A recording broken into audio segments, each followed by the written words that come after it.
The cosmos is a bright disco of light at every scale, a huge spectrum of electromagnetic radiation, and our pathetic little human eyeballs can see less than 1% of it.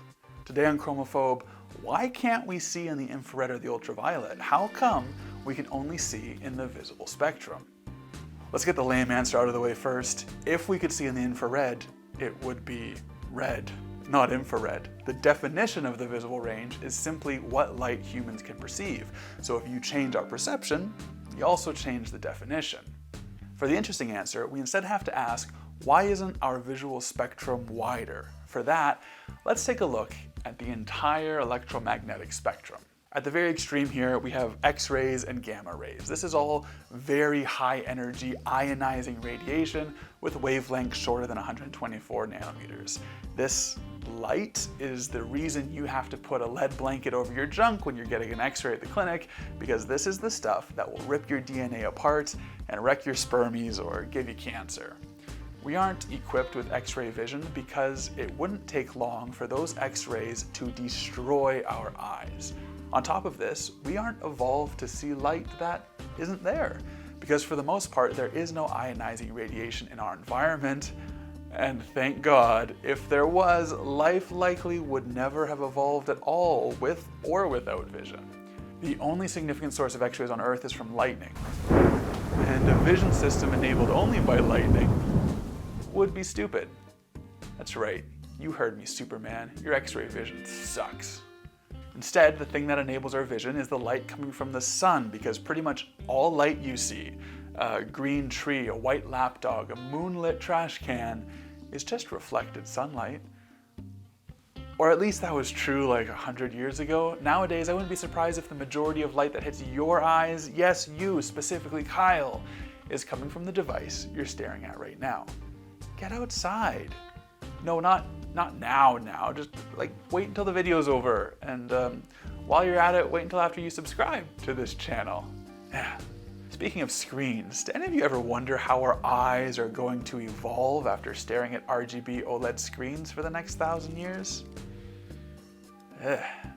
Anyway, let's put our full electromagnetic spectrum back up and let's compare that to the sun's emission spectrum, or the range of wavelengths that are contained in sunlight.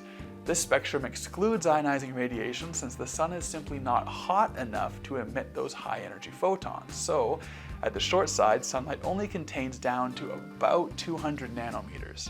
On the long side, the cutoff is a bit more ambiguous, but there are not a lot of photons past the 10,000 nanometer mark. That's a lot of the EM range we can get rid of now, so let's zoom in on just the portion illuminated by sunlight. As we covered already, we can drop the ionizing radiation below 122 nanometers and drop the far UV that the sun can't emit. Next, the cosmic sunlight has to travel through Earth's atmosphere, which acts as a giant filter called the atmospheric window. The middle ultraviolet, 200 to 300 nanometers, gets absorbed by the ozone in the atmosphere, so the sunlight that reaches the surface of the Earth and is available for vision is limited to wavelengths longer than 300 nanometers, so that's another chunk gone, bye-bye mid-UV. For some animals, this 300 nanometers is the limit of their UV vision, so just spitballing here. If we were to put the hole back in the ozone layer, just imagine what a service we would be doing to those animals, enhancing their color vision like that. Anyway, the next step is that light must travel through the optical media of your eye. This means the cornea, the lens, your aqueous and vitreous humors, all before it reaches the photoreceptors in your retina. These materials, mostly the lens, strongly absorb the near UV light between 300 to 400 nanometers. Why did we evolve this filter? Well, while the non-ionizing near UV light is not going to literally rip your DNA apart, it does still have enough energy to catalyze harmful chemical reactions such as photooxidation that will ultimately, over time, degrade your retina and lead to diseases like macular degeneration. It's likely that we evolved these filters to protect our retinas. Then how come so many other animals, from bees, birds, fish, and mice, lack this UV filter, which allows them to see much deeper into the UV, sure, but doesn't it also wreak havoc on their eye parts? Yeah, the difference is we live a lot longer. When was the last time you met an 80-year-old mouse, besides old Mr. Jingles from the Green Mile? Adorbs. A mouse retina's exposure to UV light probably does cause harmful photochemical reactions, but the mouse simply doesn't live long enough for that damage to accumulate to any dangerous degree. Hell, it's only now that humans routinely live well past our reproductive ages that problems like cataracts and macular degeneration, both accelerated by UV light, actually become a problem. But without this UV filter in our eye, we may all be going blind at 30, and that is why we can only see light down to 400 nanometers. Usually. I mentioned cataracts earlier. These happen in old age when the lens turns cloudy or opaque due to a lifetime of absorbing UV to protect the retina. Wow, what a good friend. Cataract surgery removes the entire lens, thereby removing the UV filter and allowing near UV light to reach the retina. This filterless condition is called aphakia. While increased UV exposure associated with aphakia is dangerous for the retina, aphakia does indeed broaden the visible range and allow people to see UV. So what does UV light look like? You may know that each of the L, M, and S cones of the retina are most sensitive to 560, 530, and 420 nanometer light, respectively. The sensitivity curves are depicted by these nice Gaussian shapes that indicate the wavelengths of light that those cones are most sensitive to. If you've seen any other videos on this channel, then you know it's the relative excitation of these cones that evokes color. But what you see here are the alpha bands of each cone. What this image ignores, or rather what the UV filter of the lens normally suppresses, is that each of those cones has a hidden secondary sensitivity peak called the beta band in the UV, which you can see now. While any single wavelength in the visible range will excite the cones to different levels and evoke color, the beta bands of the three cones all kinda overlap. This means all the cones are excited to the same level by UV, so UV light actually evokes mostly white to subjects with aphakia. To them, objects that reflect UV light simply look a little lighter, a bit more washed out. So it's not exactly the transcendent experience you may have imagined, and actually, despite the world looking a bit different, subjects with aphakia aren't able to perceive any new colors at all. In fact, if we take a rainbow and simulate how an aphakic would see it, it's a little bit lame. A lot of people find this unbelievable, but I think that's just because there is so much conflation in pop sci between wavelength and color. Wavelength does not actually define color. Seriously. And seeing more spectrum does not equal seeing more colors. If humans, as a species, evolved to lose the UV filter in our eyes and the sensitivity of our cones shifted along the spectrum to increase our visible range, we would continue to see all the same colors, but they just map onto different wavelengths. What was ultraviolet would now appear blue, what was blue would now appear green, etc. It would still be really cool and maybe even useful to see UV light. After all, so many other animals have evolved UV vision with no UV filter. What advantage does it give them? Well, reindeer use it to better see plants against the snow, insects use it to differentiate similar looking flowers, eagles use it to see rodent urine, and all of these uses have one thing in common. They are hugely speculative. The truth is, we have very little idea why any of these animals need UV vision. And if I were to ask a vision scientist, hey, what do humans need blue cones for? They probably wouldn't be able to give me a coherent answer, because such is evolution. Anyway, there is another way to see UV light without eye surgery, because there are plenty of reports of people seeing light when exposed to UV. However, these cases can all be attributed to autofluorescence. When UV light is absorbed by the lens, it can re-emit light or fluoresce in the visible range. Think of black lights.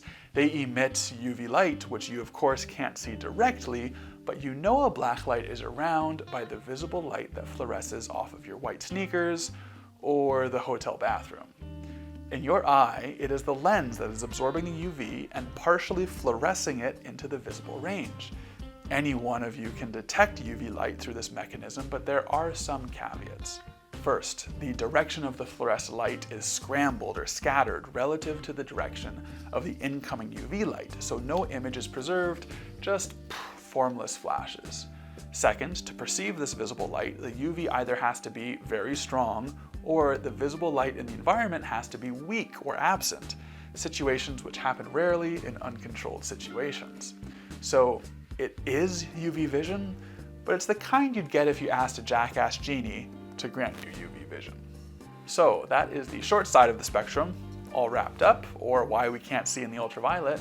Let's put our spectrum back up again so we can consider the infrared.